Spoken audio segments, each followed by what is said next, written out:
코로나 팬데믹 시대를 보내고 난 후에 우리 사회가 겪는 일이, 또 교회가 겪는 일이, 그리고 교회와 또 성도들, 그리고 개인이 겪는 일들이 있습니다. 그것은 바로 후유증으로 말미암아서 여러 가지 육체적으로나 정신적으로나 또 관계적인 것까지 상처가 있고 아픔이 있는 그러한 사회가 되었고, 그러한 가정, 사업장, 우리 모든 우리 개인적으로도 그런 것들이 발생됐습니다. 그 후유증이 매우 크죠. 그래서 우리가 교회적으로뿐만 아니라 사회적으로도 많이 하는 말이 이제 회복이 돼야 되겠다라는 이 회복의 이야기를 많이 합니다.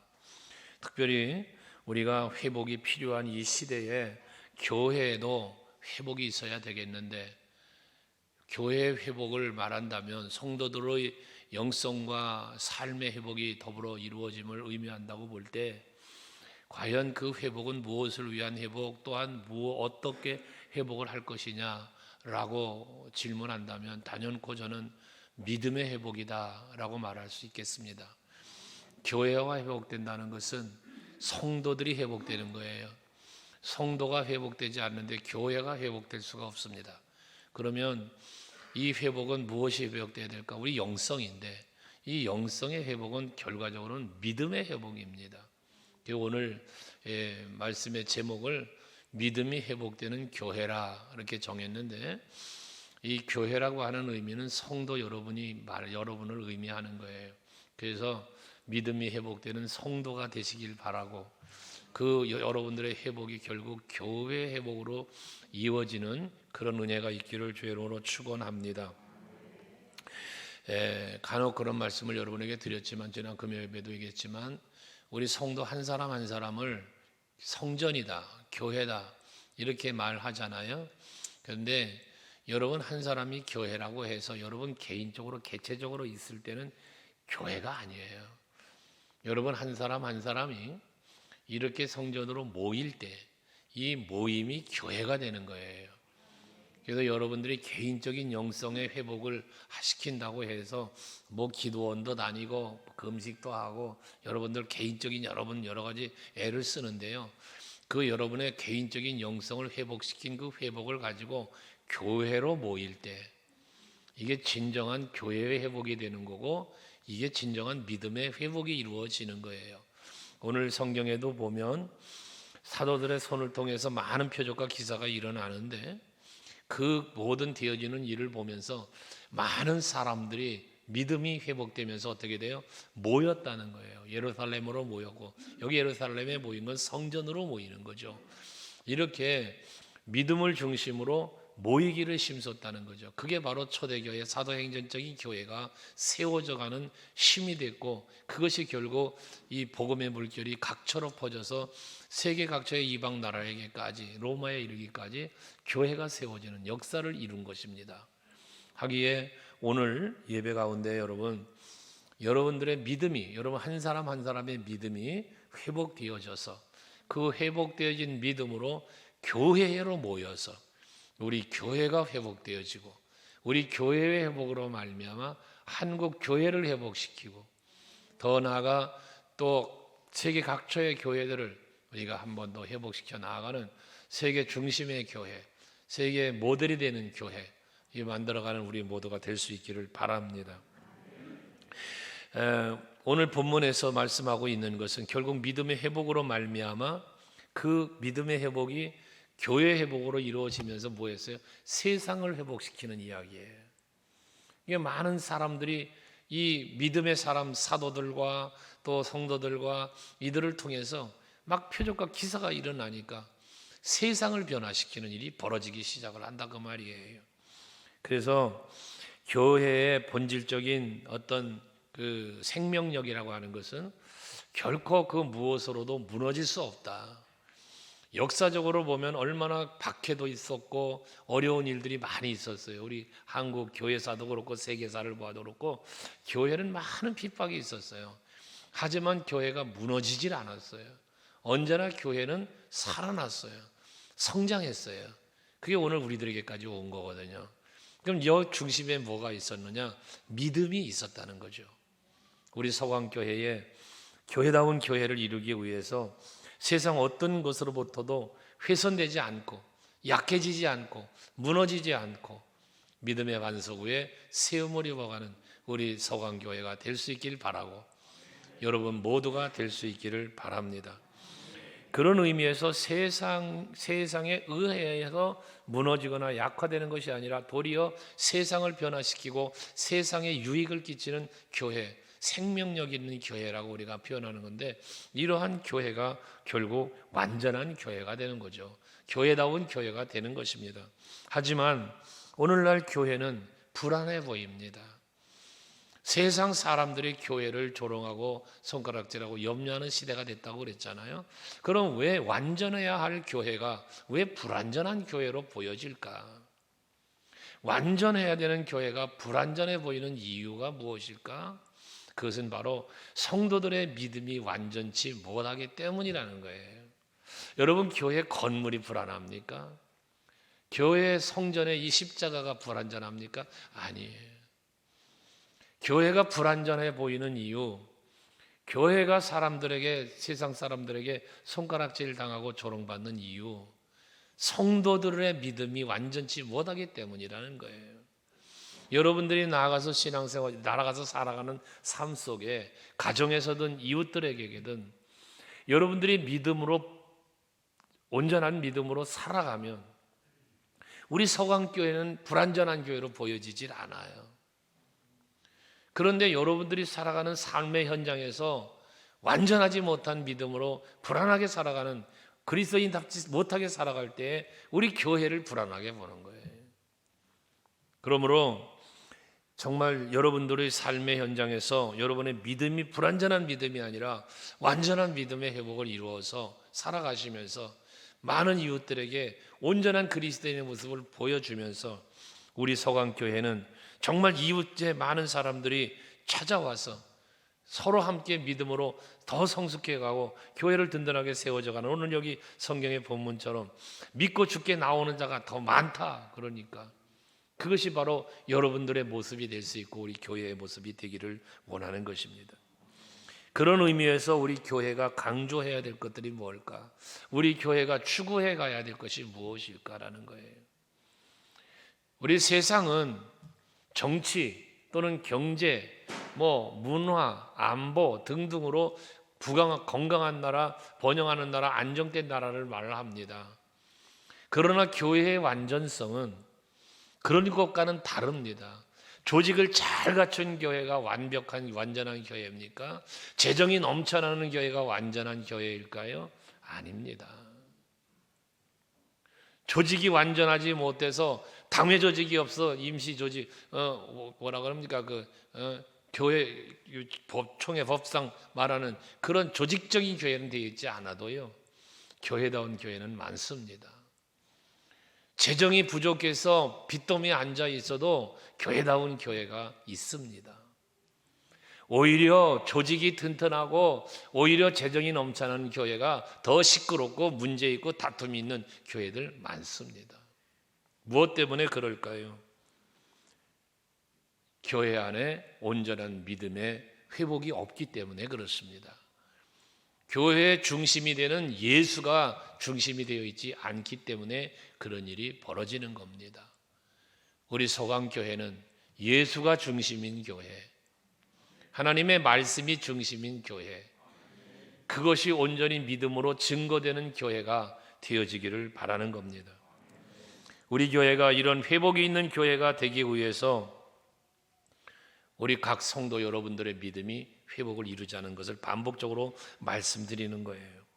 회복된 믿음의 성도가 있을 때 세상을 회복시키는 능력 있는 교회가 된다는 거죠.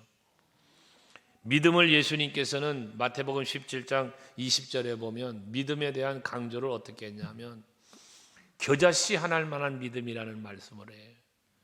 너희에게 겨자씨 하나할 만한 믿음만 있어도 이 뽕나무, 이 산더러 명하여서 저기로 옮겨져라고 말을 할 거고, 그럼 그것이 옮겨진다는 거예요. 이게 뭘 말하는 거예요? 겨자씨 하나할 만한 믿음이라는 것은 작은 걸 말하는 게 아니라 그 속에 있는 생명력을 말하는 거예요. 생명력이 있는 믿음이 있으면 이런 기적 같은 일이 일어난다는 거예요. 오늘 12절 말씀에도 사도들의 손을 통해서 민간의 표적과 기사가 많이 일어났다고 그랬는데, 그 표적과 기사가 무엇으로 일어나느냐? 여기 사도들의 손을 통하여라는 말을 했지만, 그 사도들의 손을 통하여 일어나는 그 사도들의 손은 무슨 손? 믿음의 손이거든요. 사도 베드로가 안진뱅이의 손을 잡아 일으키며, 네가 구하는 은과금은 내게 없지만 내게 있는 것으로 내게 주노라라며 주 예수의 이름으로 일어나 걸으라고 그 손을 내밀어 안진뱅이 손을 잡아 일으킬 때에 안진뱅이가 일어나는 표적과 기사가 나타났잖아요. 이 사도들의 손을 통하여라는 이 손은 믿음의 손입니다. 여러분, 오늘 아침에도 어린아이가 기도해달라 해서 아침에 예배 마치고 기도를 해줬지만, 전 늘 기도해 줄 때마다 그런 말을 하죠. 이 종의 손이 얹어져서 그의 손이 얹어지지만 이건 이 손에 무슨 능력이 있어요? 여러분, 제 손에 무슨 능력이 있습니까? 안수할 때마다 여러분들 위해서 기도할 때도 동일한 기도지만, 이 종이 머리에 손을 얹을 때 주의 보혈의 손이 얹어지시길 원하고 주의 성령의 권능의 역사가 임하기를 원하노라고, 그 능력 의지하는 저의 믿음으로 축복하며 기도하는 것처럼 사도들의 손을 통하여 표적과 기사가 일어났다는 것은 그들의 믿음으로 말미암아 일어나는 거예요. 원하기는 여러분들에게도 그런 생명력이 있는 믿음, 그 믿음이 여러분들에게 있기를 원하는 겁니다. 믿음으로 하면 못할 일이 없고요, 믿음으로 하면 되지 않을 일이 없다는 것입니다. 믿음이 없고 부족하기 때문에 믿음의 역사가 일어나지 않는 것이지, 믿음이 있으면 놀라운 역사는 일어나는 겁니다. 오늘 본문 15절 16절을 보세요.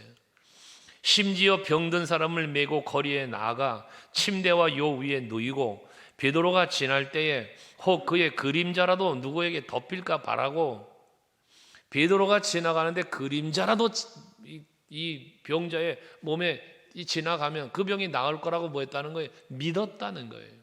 왜 이런 믿음이? 사람들의 믿음을 얘기하는 거예요. 이거는요, 세상 사람들이 그 믿음을 가지고 지금 베드로가 지나가는 그림자라도 지나가면 나을 거라고, 왜 그 믿음이 생깁니까? 사도를 들어 이 손을 통해서 많은 표적과 기사가 일어나는 것을 보거든요. 보았다는 것이거든요. 하기에 이제 여러분, 오늘 이 시간 이 말씀을 묵상하면서 우리 서강교회 온 성도들이 믿음의 회복이 일어나서 여러분 자신에게 표적과 기사가 일어나고, 그 되어지는 일을 보는 주위의 사람들이 여러분들의 그 믿음으로 말미암아 되어지는 일을 보고 듣고, 또한 그 자리에 함께 나오고 싶어 많은 무리가 죽게 나오는 자가 14절에 더 많아져 말하는 것처럼, 우리 서강교회 부흥의 역사도 여러분의 믿음으로 말미암아 이루어지기를 주의 이름으로 축원합니다. 그렇다면 우리의 믿음이 회복이 되기 위해서, 이런 표적과 기사를 일으킬 만한 믿음의 삶을 살기 위해서 어찌 할 것이냐라는 거예요. 가장 먼저 하나님의 말씀을 여러분 잘 듣고 그 말씀을 믿고 순종하는 삶을 살아야 된다는 겁니다. 내 믿음의 회복은 말씀에서 비롯되는 거예요. 그래서 믿음에 대해서 우리가 말할 때, 믿음은 살아있는 믿음이냐 죽어있는 믿음이냐를 말할 때에, 그 믿음은 무엇으로 판단 짓느냐, 살아있느냐 죽었느냐를 무엇으로 판결 짓느냐, 행함이 있는 믿음이냐 행함이 없는 믿음이냐를 갖고 살아있는 믿음이냐 죽어있는 믿음이냐를 평가한단 말이거든요. 여러분, 오늘 예배하는 여러분들은 정말 하나님의 말씀을 믿고 그 말씀대로 순종하며 행함 속에서 살아있는 믿음으로 회복되기를 주의 이름으로 축원합니다. 하나님의 말씀에는 생명력이 있다고 합니다. 활동력이 있다고 합니다. 그래서 마음과 생각과 혼과 영과 골수를 쪼개고도 남음이 있답니다. 이게 말씀의 능력입니다. 말씀이 있는 곳에 마른 뼈다귀도 에스겔 골짜기에서 살아나는 역사를 이루시죠. 하나님의 말씀이 있는 곳에 나아만 장군은 병이 났습니다. 하나님의 말씀이 있는 곳에는 거친 파도도 잔잔해졌습니다. 하나님의 말씀이 있는 곳에 죽은 나사로도 살아났습니다. 이게 말씀의 능력입니다. 하기 때문에 여러분들의 믿음이 회복되시려면, 되기를 원한다면, 되기를 위해서 힘쓰시는 것은 바로 하나님의 말씀을 믿고 그 믿음으로 사는 것입니다. 그러기에 우리의 믿음을 회복시키기 위해서 여러분 말씀을 듣기에 힘써야 하고, 이 말씀을 읽고 묵상하는 일에 힘써야 되는 겁니다.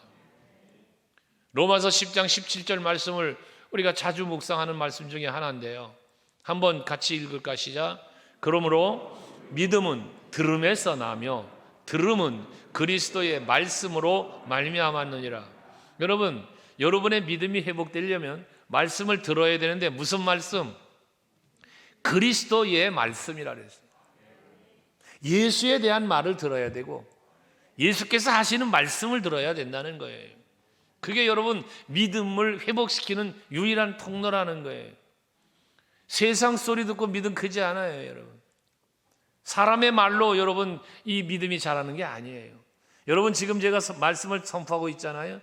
이창한 목소리, 목사의 소리, 사람의 소리로 들으면 여러분 믿음의 성장이 안 이루어져요. 이 사람에서 이창한 목사, 사람의 말로 들으면 여러분 믿음이 회복되질 않아요. 늘 말하지만 제가 전하는 이 말씀이 하나님의 말씀으로 여러분이 아멘으로 받아들여져야 이것이 믿음으로 받아들여지고 여러분의 믿음의 회복이, 영성의 회복이 일어나는 거고, 예배를 통하여 여러분 은혜가 임하는 거지. 설교를 들으면서 말씀을 들으면서도 사람의 소리로 들어버리면 여러분 말씀을 받는 태도부터가 달라요. 사람의 소리로 듣기 때문에 집중도 안 되고 그냥 건성으로 듣는 거예요. 그러나 하나님의 말씀으로, 예수의 말씀으로 들려보세요. 생각해 보세요. 어떻게 그 말씀을 헛되이 받겠습니까? 하나님의 말씀을 하나님의 말씀으로 받을 때 여러분의 믿음은 회복되는 겁니다. 베드로를 보십시오. 베드로가 얼마나 좋은 모델로 우리에게 성경에 기록되어 있습니까? 배를 띄워달라, 배를 띄우고 예수님이 전하는 말씀을 가까이서 들은 베드로, 내가 이게 보통 사람이 아니구나. 그러니까 뭐한가? 주여, 베드로의 고백 아닙니까? 주여, 나는 죄인으로서이다.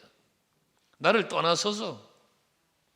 예수님에 대한 그 말씀을 전하는 그 모습을 듣고 보니 이분이 주 메시아라는 거죠. 그 고백을 했던 베드로 아닙니까? 그러니까 뭐예요? 야, 너 고기 잡는 어부되지 말고 이제부터 날 따라와. 배와 잡은 고기 다 내버려두고 따라가잖아요. 순종이에요. 이게 믿음이에요. 이게 그 얼마나 많은 기적과 이적과 예수님이 하시는 일을 다 가까이서 본 사람 베드로 아닙니까? 그걸 지켜보다가 가이사라 빌립보 지방에 가서 사람들이 나보고 뭐라고 하냐? 관심 없는 대답하죠. 세례 요한 사도 선지자 중에 하나만. 그럼 너는 그때 주는 그리스도시요 살아계신 하나님의 아들이라는 믿음의 고백을 하죠. 베드로가 얼마나 멋진 베드로였습니까? 예수님이 볼 때 너의 그 믿음의 반석 위에 내가 교회에 세울 것이다. 음부의 권세가 널 그걸 해하지 못할 것이다라는 얼마나 기가 막힌 천국 열쇠를 주시면서, 그랬던 베드로가 예수님 십자가에 달려 죽으실 것을 말씀하니 가로막는 방해자가 되고 말잖아요. 그러니까 여러분, 우리는 하나님의 말씀을 듣고 믿고 따른다고 하지만 때로는 어떤 상황에 딱 부딪히면 그 상황 앞에 우리는 무너져 내리버리는 신앙생활을 할 때가 많더라는 거죠. 베드로가 그런 모습을 예수 앞에서 보였잖아요. 십자가의 고난 앞에 부인하고 도망쳤고 그랬던 베드로잖아요. 그랬던 베드로가 부활하신 예수님 만나고, 그리고 마가다락방 사도행전 2장에서 성령이 충만하게 받고 나니 변화가 된 베드로, 그 베드로의 변화, 믿음의 회복의 변화거든요, 이것이. 그러니까 오늘 본문에서 세상에 그 그림자만 그림자라도 덮여지면 병이 나을 것이라고 믿는 무리들이 따르는 베드로가 되었다는 거예요. 여러분, 말씀을 잘 받고 말씀을 잘 듣고 아멘으로 받고 그리고 그 말씀대로 살아가려고 힘쓸 때 여러분 믿음은 회복될 것이고, 그런 믿음이 회복된 성도들의 공동체인 교회는 반드시 믿음이 회복된 교회로 놀라운 역사가 일어나는 데살로니가 교회처럼 믿음으로 말미암는 역사가 일어나는 교회로 소문이 날 거고, 그럴 때 교회는 많은 믿음의 성도들이 모여오는 그런 교회 부흥도 함께 이루어질 것입니다. 금년 코로나 팬데믹 끝나고 엔데믹 시대로 돌아가며 이 후유증을 회복해 가자고 힘쓰는 우리들을, 이 회복을 온전히 이루어서 금년에 배가 운동이 일어나는 역사도 더불어 일어날 수 있기를 주의 이름으로 축원합니다. 교회에서 교회가 필요한 것은 조직이나 재정이나 건물보다도 하나님을 향한 믿음이 더 강화되는 것이 필요하다는 말을 하는 것입니다. 하나님이 하시면 모든 걸 채워주실 것이고 모든 것이 이루어질 수 있다는 이 강력한 믿음, 그것이 바로 여러분 우리 서감교회 온 성도의 믿음이 될 수 있기를 바랍니다. 그래서 세상보다 하나님을 더 두려워하고 물질보다 하나님의 힘을 더 의지하는 그러한 성도, 그런 우리 교회가 되어질 수 있기를 바라는 겁니다. 교회는 내 능력으로가 아닙니다. 하나님께서 주시는 능력 안에서 모든 것을 이루어 가는 겁니다. 여러분 개인도 마찬가지, 가정도, 사업도, 여러분 우리 교회도, 이 나라 민족도, 범세의 모든 것 내 능력으로 되는 게 하나도 없어요. 하나님이 다 하시는 겁니다. 믿음으로 살아갈 때 모든 것이 돼요. 그래서 빌립보서 4장 13절 말하잖아요. 내게 능력 주시는 자 안에서 내가 모든 걸 할 수 있다. 우리는 그래서 그 능력을 받기 위해 힘써야 되는 거예요. 그러려니까 말씀대로 살아가면 그 말씀에 통하여 역사하시는 능력이 내 삶의 현장에 임한다는 것입니다. 올해는 처음 사랑을 회복하면서 나아가자고 말하고 있는데, 처음 사랑을 회복하는 가운데 여러분 믿음의 눈이 열리고 믿음의 힘이 생기고 믿음의 열매가 맺히는 그런 축복이 있는 한 해가 될 수 있기를 바랍니다. 두 번째, 우리의 믿음의 회복을 위해서는 당연한 건데 성령 받아야 합니다. 사도들은 예수님의 말씀대로 순종해서 다락방에 모여서 기도할 때, 너희들 예루살렘 떠나지 말고 성령이 약속한 성령이 임할 때까지 예루살렘 떠나지 말어. 그때 마가다락방으로 저들이 모였던 거 아닙니까? 거기서 모여서 기도할 때 약속한 성령이 임했고 그들 지금까지 체험해보지 못했던 놀라운 하나님의 역사와 능력을, 그 불같은 성령의 역사를 체험하게 되는 거 아닙니까? 교회 회복이라고 하는 것은 사람들이 요구하는 것을 들어주고 그 마음을 기쁘게 해주려고 좋은 이미지, 아름답고 화려한 건물, 평안한 의자, 시설, 이거 아닙니다.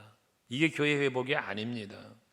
진정한 교회 회복은 사람을 변화시키는 역사가 일어나는 곳, 이게 진정한 교회 회복입니다. 여러분 한번 생각해 보세요. 여러분들이 교회에 이렇게 와서, 여러분이 교회에 와서 예배를 드려요. 교회에 와서 기도를 해요. 그때 여러분이 회복이 돼야 돼요. 여러분이 이처럼 교회에 오셔서 예배하고 찬송하고 헌신하며 교회에 왔다가 가면서 여러분이 회복이 돼야 된단 말이에요. 영성도 회복, 삶도 회복, 모든 게 회복이 이루어져야 된단 말이죠. 이게 교회의 회복이라는 거예요. 근데 교회를 와서 예배를 드려도, 교회 와서 기도를 해도, 교회를 왔다 갔는데 내 마음이, 영성이, 믿음이, 회복이, 성장이, 변화가 일어나질 않고 답부적으로 있다, 때로는 반대로 시험이 들어간다, 이건 교회 회복이 있는 게 아니거든요. 여러분, 우리가 교회가 회복된다는 것은 여러분이 변화되는 거예요. 그래서 오늘도 이 예배를 통해서 여러분들의 믿음이 회복이 되자는 거지. 회복이 뭐예요? 정상적으로 돌아가는 거예요. 거짓된 믿음이 진정한 믿음으로, 약했던 믿음이 강한 믿음으로, 이게 변하지 않습니까? 그래서 교회는 많은 일도 해야 되지요. 부흥을 해서 힘도 써야 되지요. 하지만 사람을 변화시키는 일을 하지 못한다면 교회의 기능은 그만 잃어버린 게 되는 거예요. 그런데 이 사람들의 변화를 어떻게 이룹니까? 사람이 못하잖아요. 여러분, 예수님이 공생에 3년 하셨잖아요. 공생에 3년. 공생에 3년 동안에 어떤 사람을 어떻게 변화시켰습니까? 12 제자도 변화가 안 됐어요, 여러분. 3년 동안에. 그런데 마가다락방에 성령이 임했더니 저들이 변화가 일어났어요. 3년의 공생애 때보다 30년의 사도들의 생활이 초대교회를 변화시켜 놓은 거란 말이에요. 그러니 우리 서강교회가 진정한 회복을 이루고 진정한 교회로서 교회를 세워가는 정말 그런 역할을 감당하려면 우리 모두 성령 받아야 된다는 거예요. 베드로가 바뀐 것이 성령을 받았기 때문인 것처럼 우리 교회가 회복되는 길도 오직 하나, 성령이 오셔서, 성령이 임하셔서 우리 성도 한 사람 한 사람을 변화시켜 놓을 때 그게 진정한 교회 회복이 이루어진다는 겁니다. 베드로는 예수님을 3년 동안 따라다니는 제자였습니다. 예수께서 직접 설교하는 것 가까운 데서 들었던 사람이기도 합니다. 변화산에도 같이 올라갔던 사람입니다. 겟세마네 동산에도 같이 올라갔던 사람입니다. 그러나 그는 변화되지 않았습니다.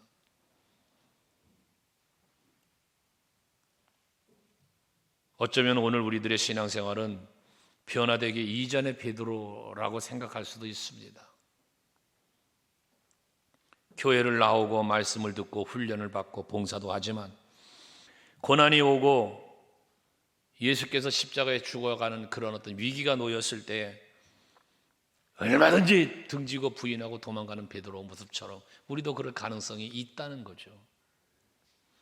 이번 코로나 팬데믹 때에 우리가 직접 눈으로 목격한 모습 아닙니까? 코로나 바이러스 앞에, 정부의 어떤 정책 앞에 한국 교회는 무참히 무너졌습니다.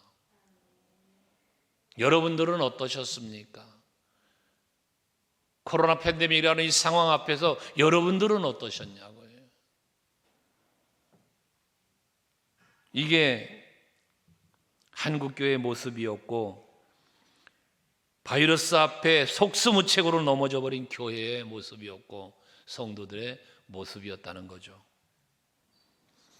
베드로는 죽은 자를 살리는 것도 보았던 사람입니다. 무리를 직접 걸었던 사람입니다. 예수님의 모든 이적과 표적을 가까운 데서 직접 목격했던 사람이었습니다. 그랬던 베드로도 십자가 앞에서 무참히 무너져 내린 것이 그의 현실적인 믿음의 모습이었던 것입니다. 여러분들 죽은 자를 살리시는 예수님을 직접 보셨나요? 오병이어의 기적을 직접 보셨습니까? 베드로처럼 무리를 한번 걸어보셨습니까? 못 하셨잖아요. 못 보셨잖아요. 말씀으로 들었을 뿐이죠. 직접 눈으로 보았던 베드로도 상황 앞에 무너지는데 말로만 듣고 있는 우리는 어쩌겠습니까? 코로나19보다 더 무서운 바이러스가 우리 앞에 올 수도 있어요. 더 어려운 상황이 올 수도 있습니다. 그때마다 우리는 넘어지고 여러분 우리들은 속수무책으로 그저 주저앉을 수밖에 없을 거예요. 그러나 자기가 직접 십자가에 거꾸로 달려 죽는 상황에 이르러서조차도 믿음을 저버리지 않았던 베드로의 결과, 그는 어디서 왔습니까? 성령을 받았기 때문에 그럴 수 있었습니다. 오늘 이 시대는 박해받고 핍박이 있어서가 아니라 너무 안일하고 평안하기 때문에 예수를 떠나고 너무나 평안하고 자유롭기 때문에 열정적인 예수의 신앙을 갖고 믿음으로 살지 못하는 시대를 우리가 살고 있습니다. 기도하지 않아도 살 수 있고 예배하지 않아도 평안하고 믿음 없어도 살아갈 수 있는 이런 환경들 때문에 우리는 믿음의 회복을 이루지 못하고 있단 말이에요. 그러나 여러분 잘 헤아리고 사시길 바랍니다. 주님 앞에 설 때는 믿음으로 서야 합니다. 언제 서실 겁니까? 먼 100세 시대니까 한 5, 60년 더 사셔야 됩니까? 착각하지 마세요. 예수님 말씀하셨잖아요.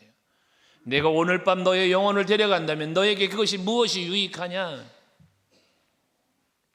주님 오실 날 우리는 기다리되 성령의 충만함으로 믿음을 회복시키고 아름다운 믿음으로 주님 앞에 설 수 있기를 바랍니다. 내가 너를 도무지 알지 못하노라. 문 닫힌 후에 문 두드리며 애통하고 어두운 곳에서 일을 가는 삶이여 자가 되지 말고 깨어있는 믿음으로, 살아있는 믿음으로 오직 주를 바라보면서 살아가는 여러분 될 수 있기를 바라는 거예요. 그게 바로 성령이 충만한 자에게 주어지는 하나님의 은혜라는 사실을 잊지 마시기를 바랍니다. 성령이 죄를 자각하게 하시는 일이 일어나서 성령이 임해서 나의 죄를 깨닫게 하고 내가 그릇된 삶의 자리로 나아가고 있는 것을 깨닫게 하고 그래서 충만하신 성령의 역사가 나를 이끌고 가므로 내가 그 성령의 이끌림 받아 살아가면서 온전한 믿음의 회복을 이루는 여러분들이 될 수 있기를 바라는 거예요. 베드로와 같은 변화를 원하신다면 성령이 교회와 각 사람에게 임하시기를 기도하는 여러분들이 되시기를 바랍니다. 그러면 그 약속하신 성령이 마가다락방에 임했던 것처럼 여러분에게도 임할 것이고 우리 교회에도 임하게 될 것입니다. 그럼 성령 충만 받기 위해서 해야 할 일, 모이기에 힘써야 합니다. 여기 모인 곳에 성령은 임하시는 거예요. 두세 사람이 내 이름으로 모인 곳에 내가 함께하리라. 이 성전을 하나님이 왜 이곳에 세우셨습니까? 여러분들 이곳으로 모이시라고. 그리고 여러분들이 신앙생활하면서 온전한 믿음의 회복을 이루려면 이 성전으로 나오셔야 된단 말이에요. 나 있는 곳에서 기도하면 된다? 이거 아니라니까요. 성전에 나오셔야 되는 거야. 그래서 이 그리스도의 몸된 교회, 우리 서강 교회를 중심으로 여러분들이 신앙생활이 이루어질 때, 예배가 이루어지고 여기 헌신이 이루어질 때 그 교회가 세워지는 거예요. 그게 믿음의 역사가 일어나는 거예요. 성전으로 모이기에 힘쓰시고 예배하기에 힘쓰시고 기도하는 데 힘쓰는 여러분들이 되시기를 바랍니다.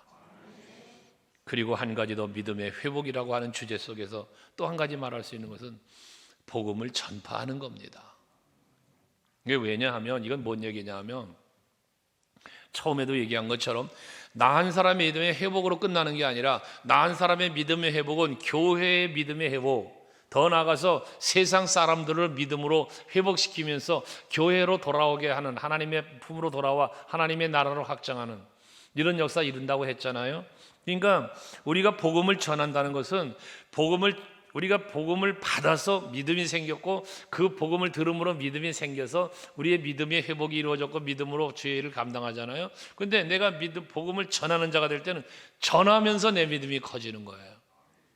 여러분, 우리 교사 선생님들 지금 이제 교육부서 예배들 드리고 있지만 부역장님들 마찬가지예요.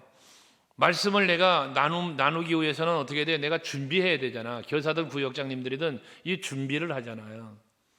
그러면 그 준비하면서 또 가르치면서 전하면서 내 믿음이 자라는 거예요. 아멘 되시나요? 저도 여러분들에게 말씀을 선포하고 있고 성경 공부도 시키고 있고 하지만 부흥회도 다니면서 이 말씀을 전하는데요. 말씀을 전하기 위해 준비하면서 또는 전하면서 내 스스로의 믿음은 자라는 거예요. 이게 그것처럼 여러분 마찬가지인 것입니다. 하나님의 말씀으로 여러분들이 사람들에게 전할 때 그 전하는 그 사역 속에서 여러분의 믿음은 성장하고 그 복음을 전하는 걸 받은 저들이 또 믿음이 회복되고 이 온전한 믿음의 회복을 이렇게 이루어간다 그 말이에요. 복음을 전하는 것, 이것은 하나님 앞에 선한 행동이고 거룩한 행동에 속한 거예요. 그런 행위가 곧보다 살아있는 믿음이라는 거예요. 믿음이 있어야 전도도 하겠지만 전도를 통하여 믿음도 성숙되어진다는 사실입니다. 믿음은 자신의 영적인 일만 생각하신 것이 아니라 다른 사람을 돌보고 그들의 영혼을 어루만지는 그런 행위까지, 이게 믿음으로 비롯된 거란 말이거든요. 그래서 베드로는, 사도 바울도 예수님을 만나고 성령을 체험한 후에 얼마나 큰 변화가 일어납니까? 예수를 전하지 않으면 내게 화가 있을 것이라고 바울은 얘기했고요. 베드로도 성령 받으니까 나아가서 담대하게 복음을 전했잖아요. 그럴 때 그 복음을 받는, 거침없이 선포되는 그 복음의 메시지를 통해서 얼마나 능력이 충만한 역사가 일어납니까? 예루살렘이, 소동이 일어납니다. 그 복음의 물결이 막 퍼져 나갑니다. 바울 같은 경우는 로마에 가면 죽어요. 자기가 죽을 것을 알면서도 가는 거예요. 뭐 때문에? 복음을 위하여. 그러니까 이 거침없이 선포되는 이 말씀을 통해서 사도행전 2장 41절에 보면 그 말을 받은 사람, 즉 사도들이 전하는 복음을 받은 성도들이잖아요. 사람들이잖아요. 그 사람들은 세례를 받으며 이날에 성도의 수가 3,000이나 더 하더라고요. 여러분들이 믿음이 회복되어서 성령의 충만한 권능을 받고 나아가 복음을 전하면 그 복음을 듣는, 그러니까 형식적인 복음이 아니라 내 믿음이 회복되어진 성령의 충만함 속에서의 복음을 전하면 그 복음에는, 말씀에는 능력이 나타나서 많은 사람들이 영성을 회복시키면서 주께로 돌아오는 역사를 이룬다는 거예요. 초대교회 부흥이 그런 거란 말이에요. 여러분, 한 사람의 변화가 수천 명을 살릴 수 있는 역사가 일어난다는 거예요. 우리 교회가 그런 역사 있기를 원해요. 그냥 예수 믿으세요 한마디 하는 거 하고요, 내가 온전한 믿음이 회복되어 성령이 충만해서 그 성령의 능력을 입고 예수 믿으세요 하는 거 다르다는 거예요. 내 입술에 선포되는 말씀의 능력이 어떠냐, 다르다는 거예요.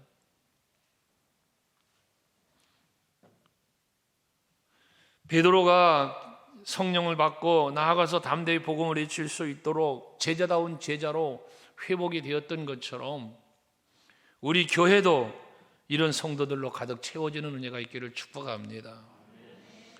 잘 사는 세상, 아름다운 세상, 복지가 잘 되는 우리나라 말하지요.